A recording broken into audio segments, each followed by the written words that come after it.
We are back, and it has a little bit of a similar vibe to last week. A tremendous victory over a ranked opponent to recap here. Of course, we're talking about the USF Bulls going to the Swamp and beating 13th ranked Florida on the last play of the game. The field goal by Nico Gramatica. So many things that happened from the beginning of the game to that play. You're going to hear us talk about them. You're going to see the cinematic recap here shortly, and it definitely was cinema in the Swamp. And I know somebody that can get the more historical context and was great about it from a couple of angles is Joey Johnston, who, among doing many things, outstanding job on the radio for us, capturing the drama. You guys were great. But on GoUSFBulls.com, you flat out called it, Joey, the most significant win in program history. Yeah, I believe it, and it's a tough choice because near and dear to my heart is the 2007 win against West Virginia, which I still contend is the loudest Raymond James Stadium has ever been. That includes Bucks games and Super Bowls. I've never seen anything like that crowd that night, and that was a coming of age moment for the USF football program. So it's hard to say something's better than that, but this is at the Swamp. This is beating the University of Florida Gators, and this is coming from behind on a last play field goal to win. The emotions, the significance, all of it. Never seen anything like it. Glad I lived to see it.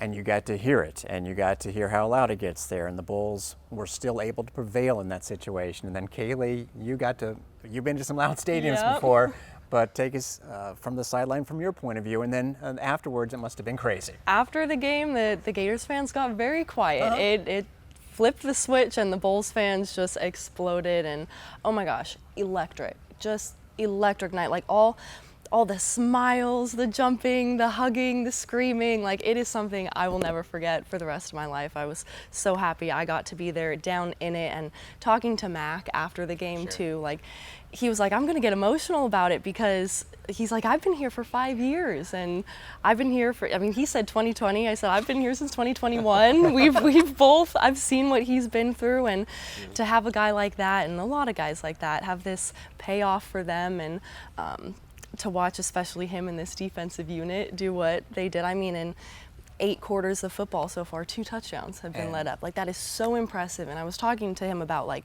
the culture of it, and he said it's so real. And there's a lot of talk about culture, and you don't really know. I mean, you can hear it, but you don't really know until you see it. And we saw it, and he was like, it's so real. There are so many leaders on this team. There's not just one.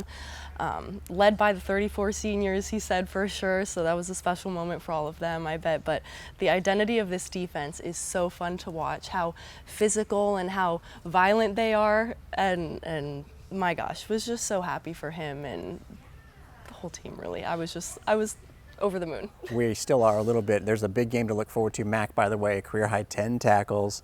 The Bulls are now ranked, rightly so, 18th. And going up against a Miami Hurricanes team that is ranked 5th. We're going to talk to Alex Golesh about it. We're going to talk to Devin Lee about it. Another thing, talking about historical perspective that Joey was able to pick up on right away, is that the Bulls are now the only team to beat all of the Division I teams in the state of Florida, because you can't technically beat yourself. Actually, some teams do beat themselves from time to time, but I'm not going to go there. So pretty.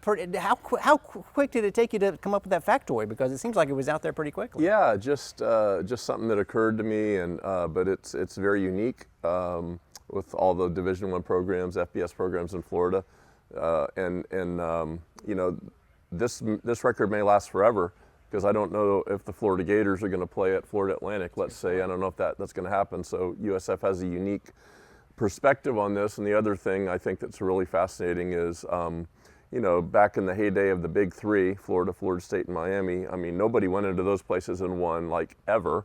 So to win at Gainesville, at Tallahassee, at Miami as a program, how many people have done that? Well, I had, in my spare time, I researched that.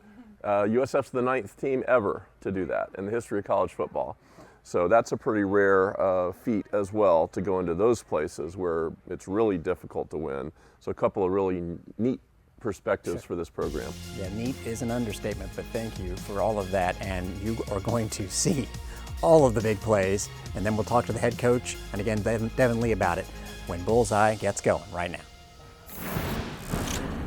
Well, let me say this. They got something to prove. They're going to be motivated as hell. But one thing I like about this team, They got some dogs on defense now at South Florida. We played these guys a couple years ago. These kids are tough. They're physical. You know, they play well together. They pressure the quarterback. They're good up front. They tackle well. This is a good defensive team, so they'll challenge Florida.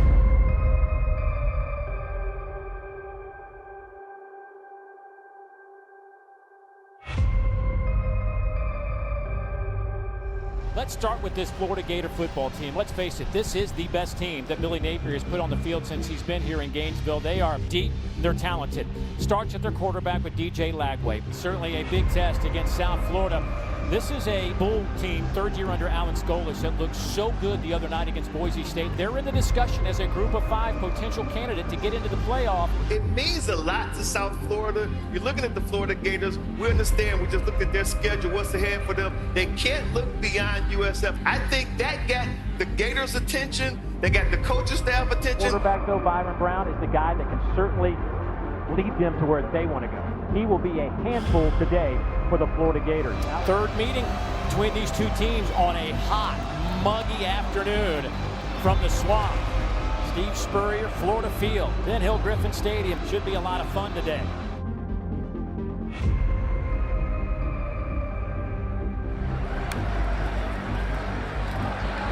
Lofts it up, looking for the end zone, through the hands. Pressure comes from the edge. Lagway sees it, and it's right back to the line of scrimmage. Slant over the middle, big collision at the 10. That one goes to J. Michael Sturdivant. And this kick is dead, solid, perfect. So the Gators with a long 14-play drive. Third down and a yard and a half. Here's Brown, cuts it back. Dances snap, has some running room. He is across the 45 and tumbles down right on that spot. Run it on the ground off the left side. Norton, who's inside Gator territory. Aaron Childs brings him down. So now it's 4th and 1. Bull's going to go for it. Brown keeps it left side. Lunges forward, and that'll be a first down. Grant, quick hitter to the outside. Singleton makes the catch. He is flipped up at the 38. Quick snap. Florida didn't really get set defensively. Brown going for it all. Flag is down at the 18. The hat comes off. The flag comes out. Substitution, defense. Brown dumps it off over the middle. Wyatt Sullivan, the tight end, still on his feet. The pile drives down to the 15-yard line. A field goal opportunity for South Florida. Nico Grammaticus. And this one is dead solid, perfect as well. So South Florida evens things up, opening seconds of the second quarter. Yeah, critical mistakes. Now we've seen 2 penalties take 2 scores off the board on this same drive for this offense. They'll get it to Isaac. He's got some room to run. Isaac out to the 40-yard line. Isaac kicks it to the outside. Isaac to the 30 and tripped up there. He was so close to taking that one the entire distance. Got a 3rd and 8. Gators bring in 5. Pocket collapses. Brown breaks a tackle, breaks another tackle. He'll have the first down. Stumbles to the 10 and drop there. 3 seconds, 2 seconds. Clock, so 4 seconds total. Not enough to run another play. But they're going to bring out Nico Grammatica. Snap is good. Kick is on the way. And as you would expect, it is right down the middle. So the final play of the first half ends in 3 points for South Florida. They came in 17.5-point underdogs in this one and put up a good fight in the first half. Steps back in the pocket. A couple of pump fakes, trying to find a little room, a little flip toss over to Jackson. And he is hit, dropped. They'll spot his forward progress. Lagway under pressure again, and he'll be dropped at the 22. Mac Harris able to pull him to the turf. Lagway throws down the middle. That one is intercepted. James Chenault with a heck of a play on the back end. Lagway throws. Oh, what a collision. T.J. Abrams, the redshirt freshman, just got nailed on the edge by Deshaun Rucker. That's his 3rd or 4th big collision for Rucker. 3rd down and 7. Empty set for Florida. Lagway tucks it, trying to run for it, and that is not going to work. Mac Harris leading the charge. The graduates have 29 yards and 2 punts, though, for the Bulls offensively. Boy, nice catch there by Ruben. Avoids a tackle out to the 30-yard line. First down after a gain of 16. Making a play as the Bulls go quick. Brown coming near side. Pass is caught. Keyshawn Singleton. He will go untouched to the end zone. Touchdown, South Florida. 66 yards, and they have the lead at the Swamp. Handed off right side, and nothing there. Jalen Schuler with another tackle. Some wide splits on that front for South Florida. Bad way to throw. Pass is caught at the 30, but he was met right away. Trey Wilson held on to that football, but South Florida just all over it. Stadium. And a high snap over the head of Golesh into the end zone. He falls on it. It's out of bounds. That will be a safety.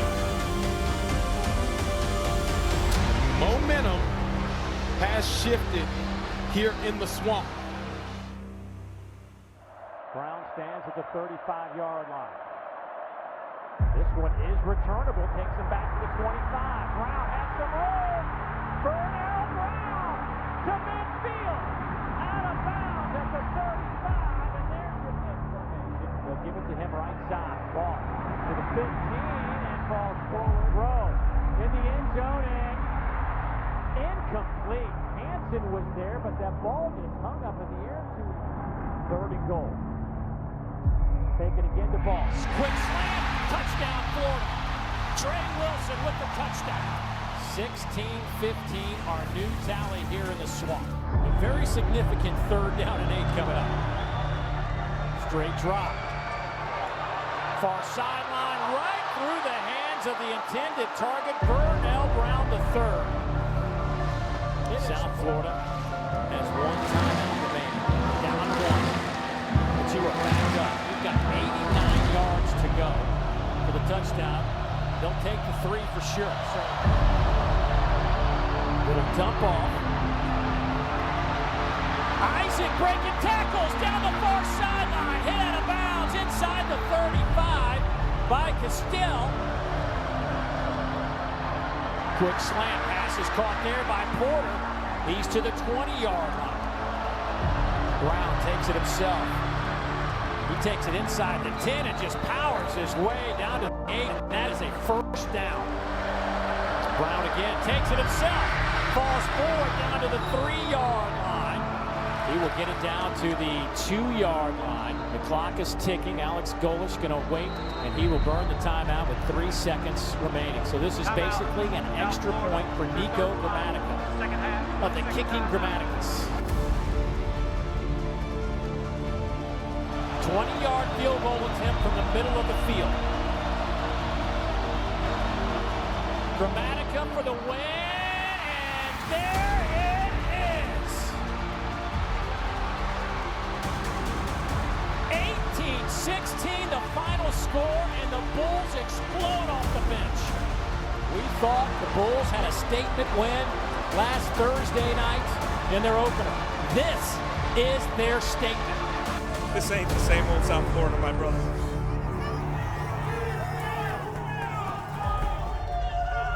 You could be a bunch of people, man, telling you how good you are. There is. Same people that told you it's that old South Florida game. I have never been a part of a group that's truly playing for each other and not making it about anything other than what it is, which is a bunch of dudes trying to be the best versions of them every single day. Remain humble, keep buying into the process. I'm so freaking proud of you, man. I am so grateful to you. I'm humbled to stand up here in front of you. I am. I'm so humbled. I'm such a small piece of it, man. This is your guys' win. This is every single person sitting in this room. Your guys win. You come in Monday morning, we clean it up, and we rock and roll, man. We got another big one. Mike, I want this freaking fight zone! USF for the win. USF will always be S-O-U-T-H, S-O-O-R-I-D-A, South Florida, South Florida, go Bulls!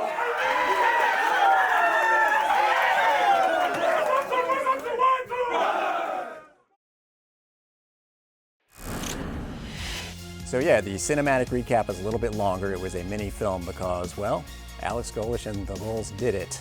And a load of highlights, but I'm going to start off, we'll get to some of those moments we saw at the end.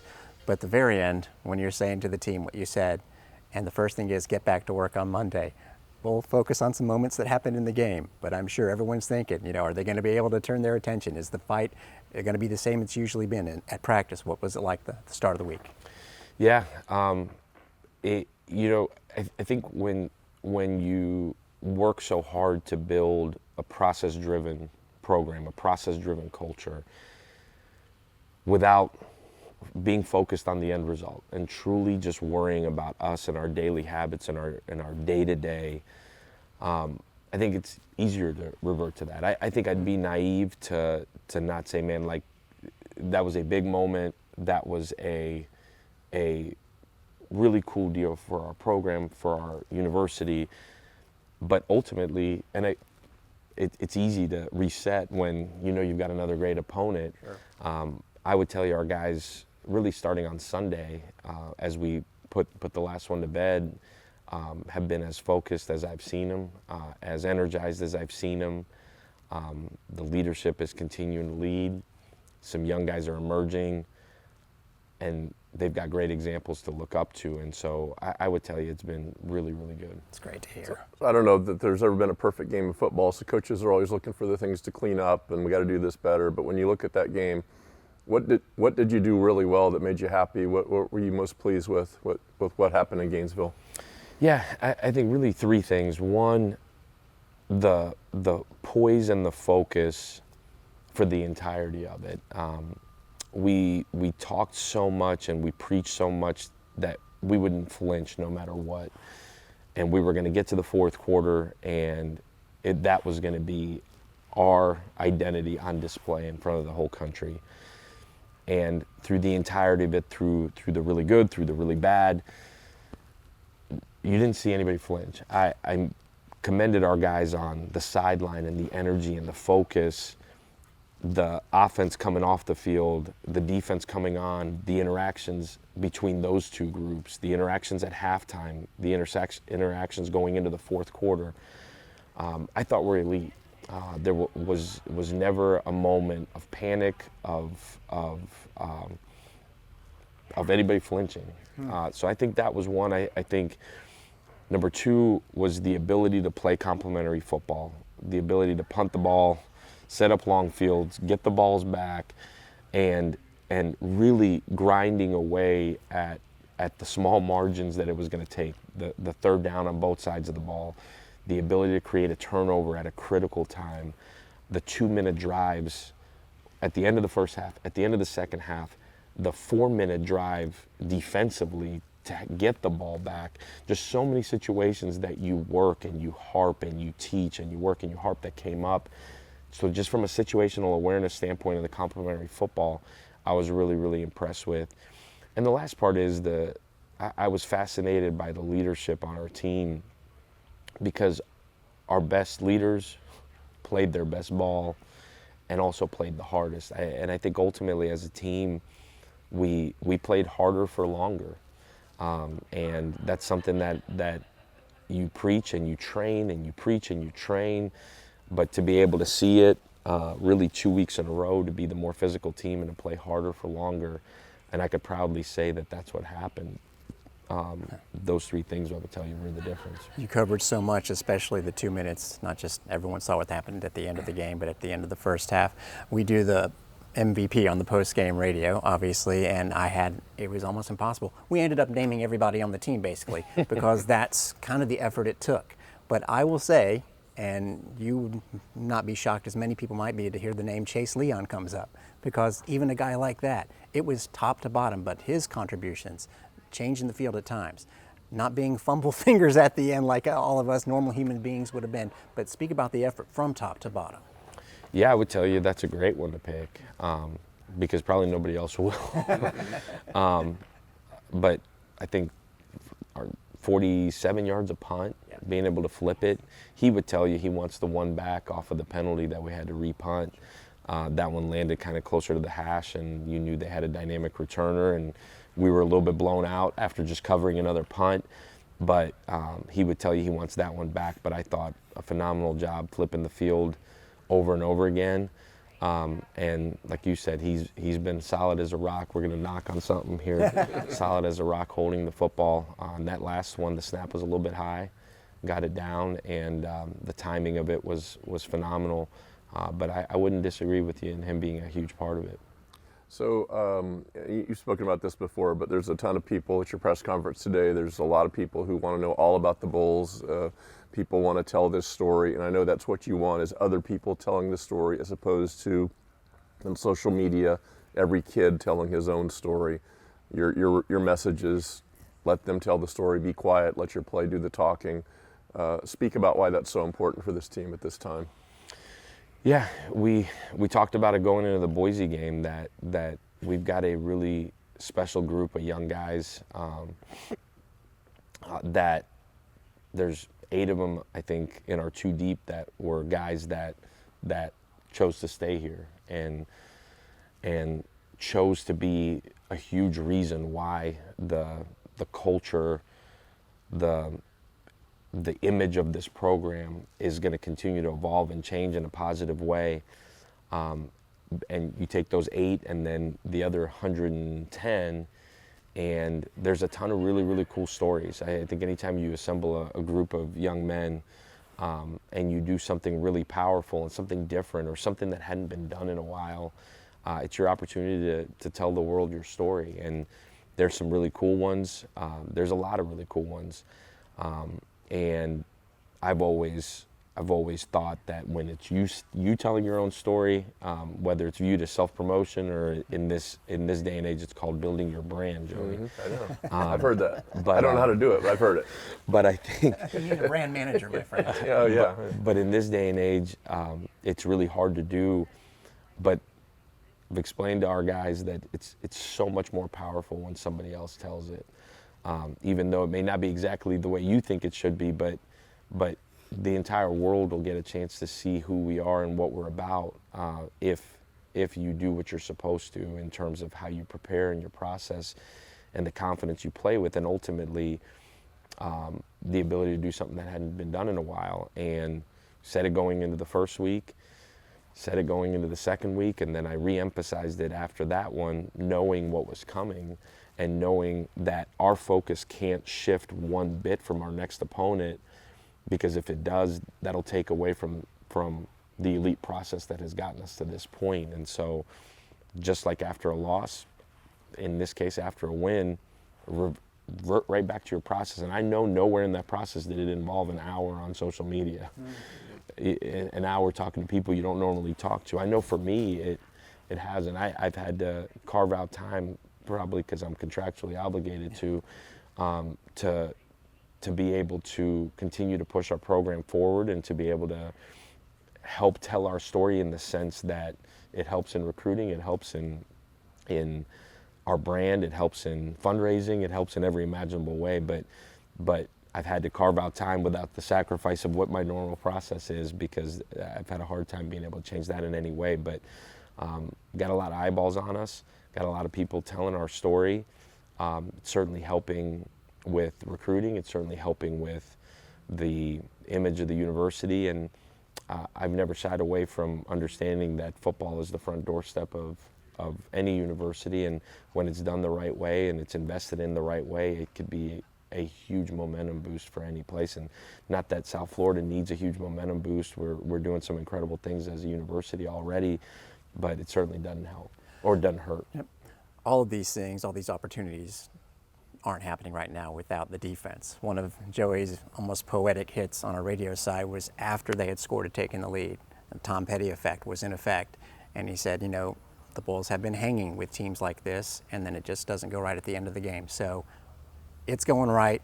The defense has been a huge part. I know you've talked about them a lot, but that fourth quarter effort, namely those 2 stops, unreal.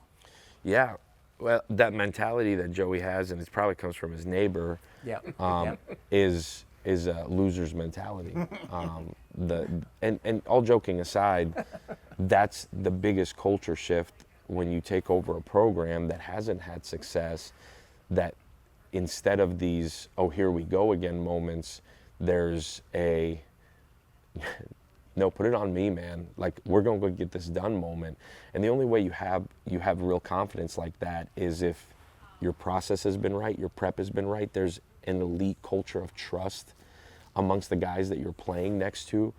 And that didn't happen last week in practice. That happened starting in January, and the endless nights and the sacrifices those guys have made and the connections that they've built, and each other watching each other's processes and believing that they're ultimately as prepared as the next. There's a lot for that to go right.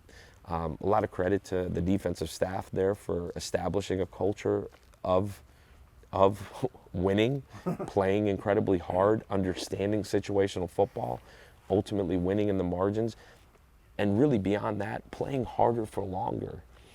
And a lot of credit goes to the leadership on that defense, because until it's demanded in that unit, and until it's demanded in that locker room, you could talk about all you want, but until it's demanded by the guys themselves, and I give a lot of credit to Mac and Shu and Tab and Ward and Josh Seliskar and Merrifield and name them.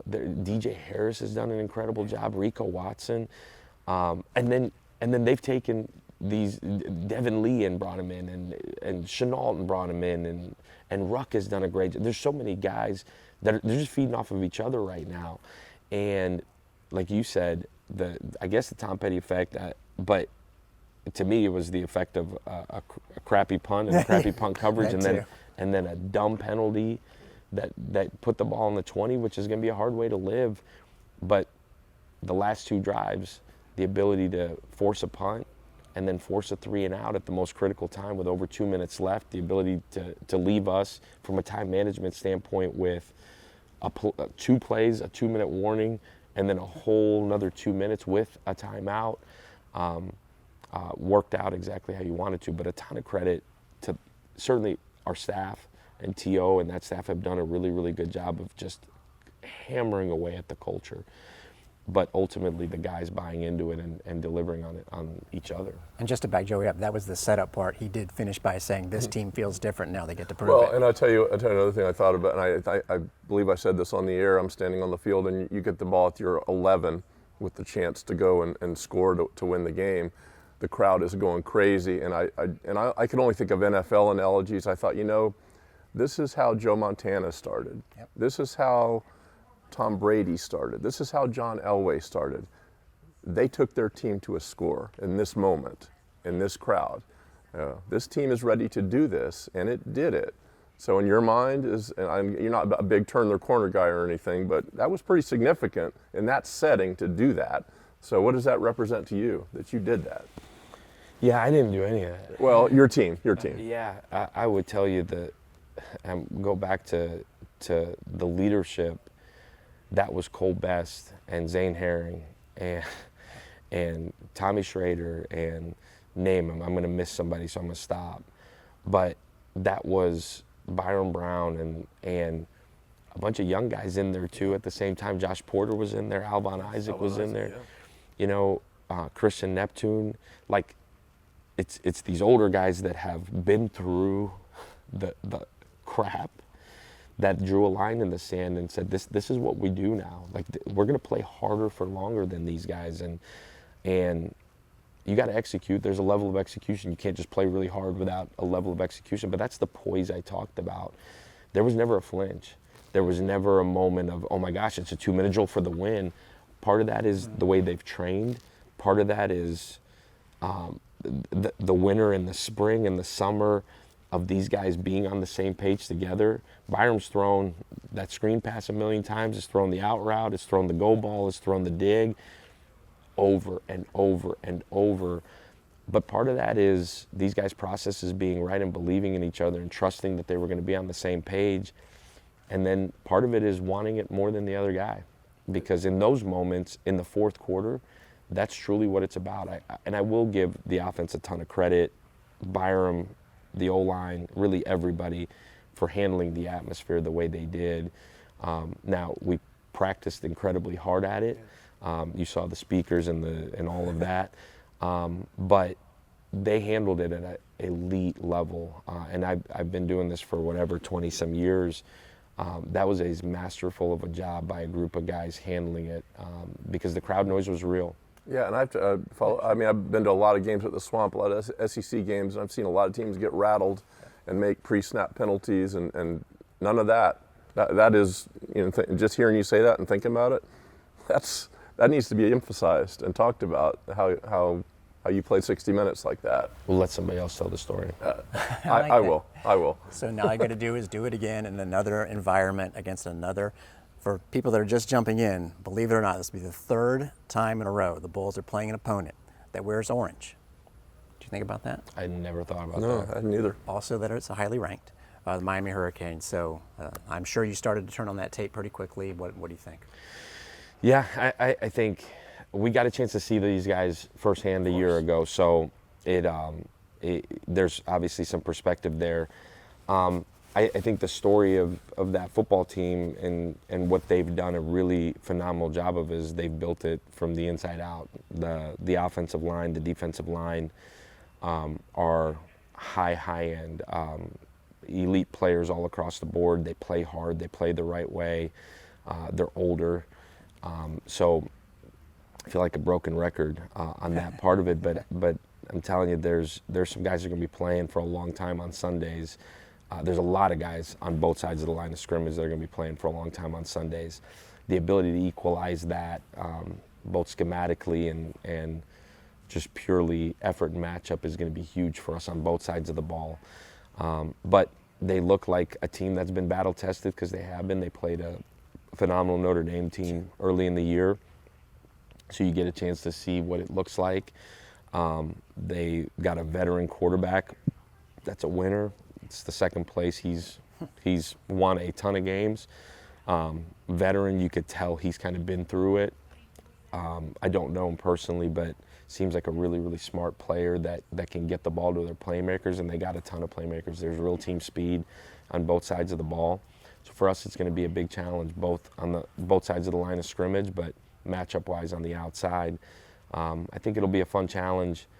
Our guys will certainly be ready. I think the confidence that they've got right now going in is probably very similar to the confidence that team down there does. We're both undefeated. We're both ready for a big-time environment. Both have played in big-time environments now this season with this team. I think it'll be a really cool matchup. Well, for the record, it's not a broken record if we hear you say again after the game, this isn't the same old South Florida, my brother. Thank you very much, Coach. I appreciate it. One of the guys he talked about on that defense, Devin Lee, joins us next. And now every week, it's our chance to talk to one of the members of the team, one of the members of that great defense, specifically on the line, number 99, Devin Lee. And we're going to start off by addressing the 3 inches in diameter elephant in the room, the hole in your jersey. Did that happen today? When did it happen? So, yeah, the hole came during camp. And I'm kind of a guy of superstition, so I wear the same thing every single day, no matter what's going on. So Didn't want a new shirt. Yeah, no need for it. To correct myself, his undershirt, which, they've got those, they've got extras, but my man didn't want to change it because you want, I guess, to be reminded of being tough. Yeah. You're going to take your bumps and bruises. Playing your position, you're going to get that, and we're going to get there. But let's, of course, start off with, I guess you're liking your decision to come to USF. How have the first couple weeks treated you? Oh, man, I can't complain whatsoever. It's been everything that we and Coach Golesh talked about when I came on my visit. He just gave me a dream of what's going to happen, or a plan of everything, how it's going to go down. So, yeah, it's been pretty good. Did he mention, beating teams like Boise State and Florida? I know that's been a dream to some, but it's been in reality. What has been the key for you guys defensively? Because it's been phenomenal. Yeah, just stay true to our identity. Week by week, we have basically the same approach, just changing up a couple things based on different teams. But we're not trying to do anything outside the box, not trying to do anything crazy. We just stay true to our identity and our roots. Well, Saturday was a tough environment to walk into, and when you look up in the stands and see the Bulls fans who traveled, how much did that affect you guys on the field? Oh, it was great. You basically look anywhere in the stadium, you'll see some green, you'll see Bull fans. So it's like, it's not really enemy territory per se, but it feels good having your support. supporters out there. Yeah. Well, I'm sure the reaction at the end, I know what it sounded like because we've heard it, but what was it like down on the bench, man, or on the sideline? It was great. I mean, defense just got a stop. It's about, 2 minutes left. We come out to the field. I see Alvon. He takes a nice little burst. I'm like, oh yeah. It's ball game. Slug almost tackled Alvon, by the way. Alvon, by the way.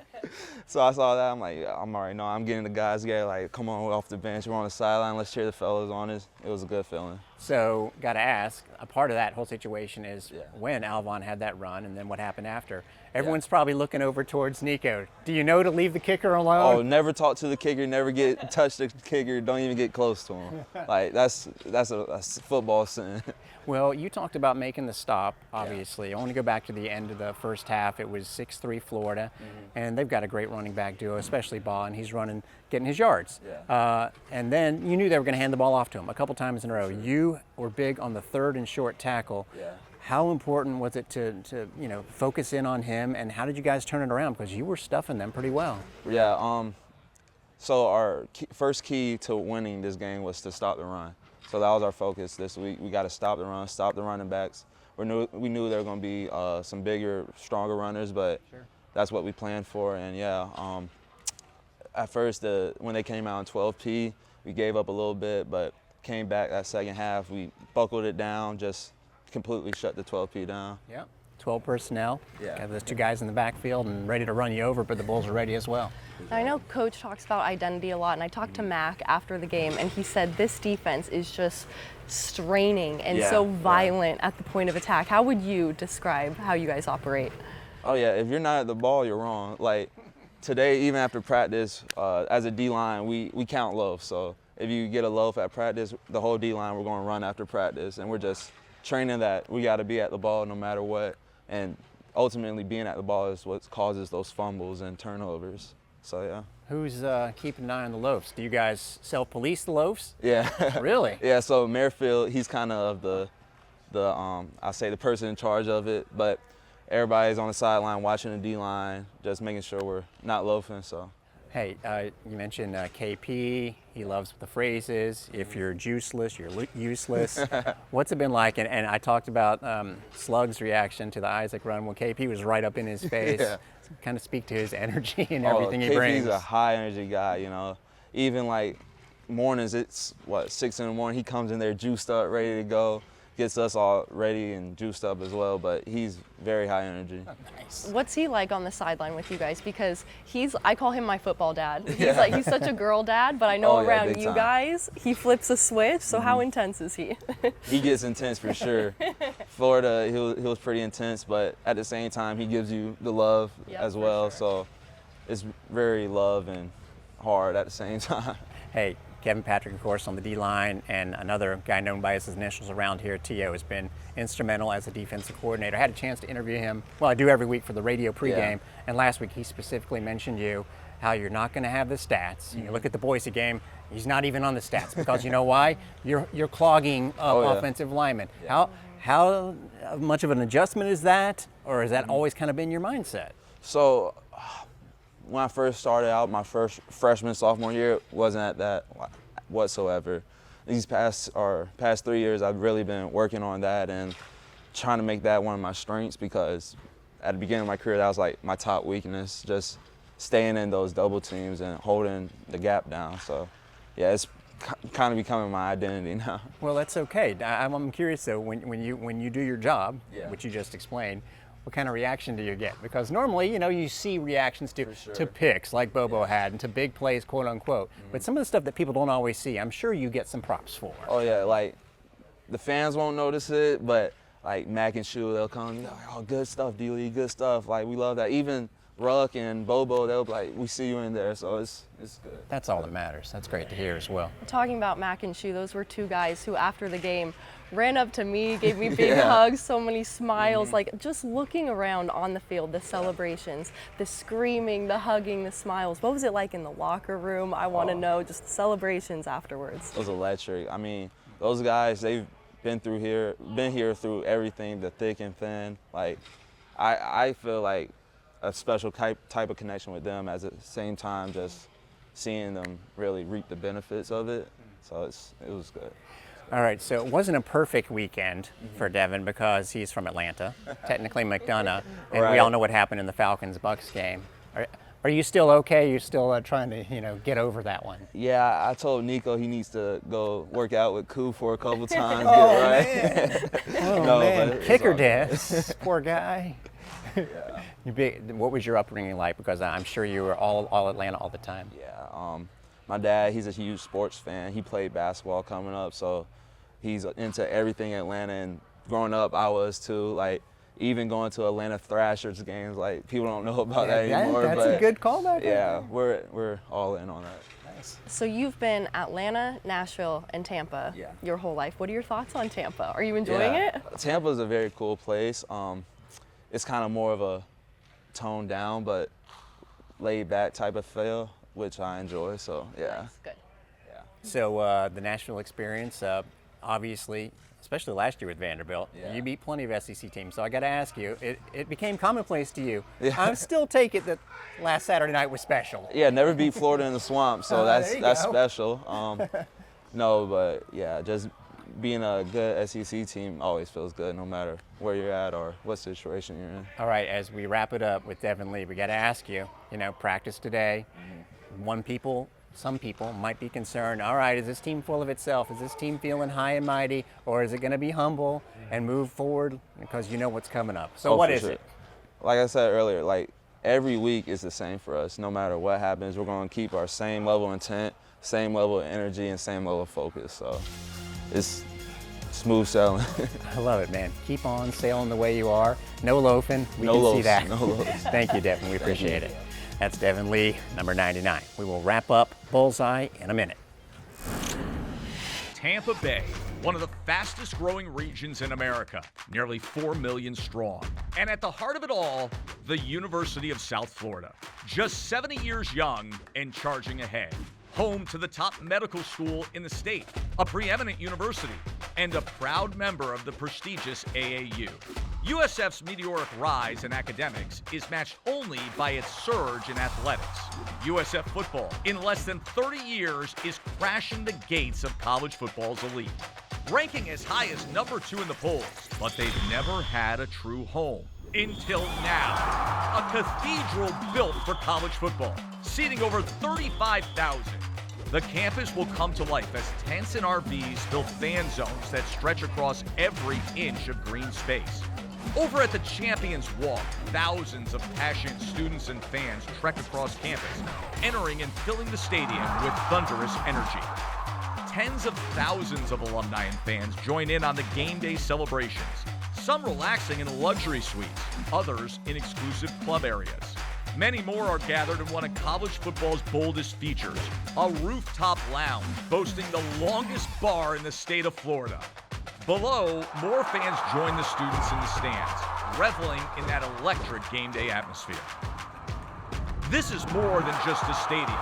It's a statement, a new home, a new era, and it all begins now.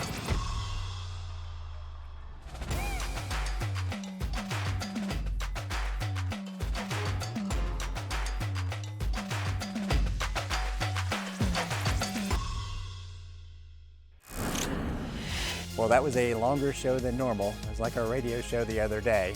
Those are supposed to be the post-game show with 30 minutes, and it was, an hour and something or other? I don't know. I was trying to talk to as many people as I could, and they were all running around like, where am I? It was fun and bizarre at the same time. Well, I didn't want to embarrass Coach, but it was different with him on the post-game Really because different. What was it like? It was like the scene in Rocky. Yeah, well, I went up. Yeah, I usually get him fairly quickly after the game. And he came in and he tried to answer some questions. And he was kind of trying to put words together, and he was like, "Where's my family? Where's my family?" And then I got him again, and he still couldn't find his family. It was Rocky looking for Adrian. Adrian! And then finally, thank goodness, his family got to him, But he wanted to share the moment with his family, and he literally couldn't find them, so it was chaotic, but a lot of fun. Finally saw the family. I appreciate Caylee laughing like she knows about the movie Rocky. First of all, thank you very much for that. You've seen Rocky, right? I've seen Rocky. You have? Okay, Yeah, good. I didn't know if you yeah, caught the reference. yeah. You catch. We don't catch your references. I want to make sure it wasn't vice versa. I also want to thank Coach Golesh and his team for making, as the person who's in charge of the radio side of things and programming a 24/7 radio channel called Bulls Unlimited, making my job really easy. 1, have the game on the radio live. 2, hit replay of the game. 3, repeat the replay. And if you haven't had a chance to listen to the Gator game, obviously, just go to your TuneIn app and search Bulls Unlimited. So one part of this show, we got it from Devin, Caylee, is that I detect that there's not a bunch of big-headedness going on, these guys. We talked about the process. It really is important to move on to the next game, and I think they're there. Yeah, I watch them work every day, and it's so real. It's so tough. It's so cool to see, and Coach preaches process throughout the whole season. He preaches, one play at a time, and in game he preaches one day at a time, and in his process through the week, and it has so far paid off. So I think the guys are so in it. And even talking to Mac after the game, he had said, we know what a good team looks like, we know what a great team looks like, we know what an elite team looks like, and everyone is working their tails off to be that elite team. So it's a special group. So they're playing a pretty elite team this week, Joey. Absolutely. The Miami Hurricanes have got Carson Beck at quarterback, formerly of Georgia, and Coach Golesh said it earlier, this kid is a winner. He was a winner at Georgia, and he looks like a great winner at Miami. But another unique aspect to this season, you look at, as long as I remember college football in the early season, there's at least a tiny bit of a breather or a cupcake or whatever the word is, but we have gone from Boise State, pretty good program, let's take it up a notch, to Florida, and then let's take it up another notch to Miami. So, man, I can't even imagine a schedule like this. The Bulls have won the first 2. If they win the first 3, I'm not sure anybody on this planet would have expected that. So that's something to look at. But got the first 2, now got to get the third one. Boise, by the way, a team that after the Bulls held them to 7, put up 50+ in their second game. Again, another notch in the belt of this incredible defense. Well, that's going to be the end of this show. Great job, everybody. Thanks for watching. For Joey Johnston and Caylee Cottrell, I'm Darek Sharp. And as always, keep those horns up.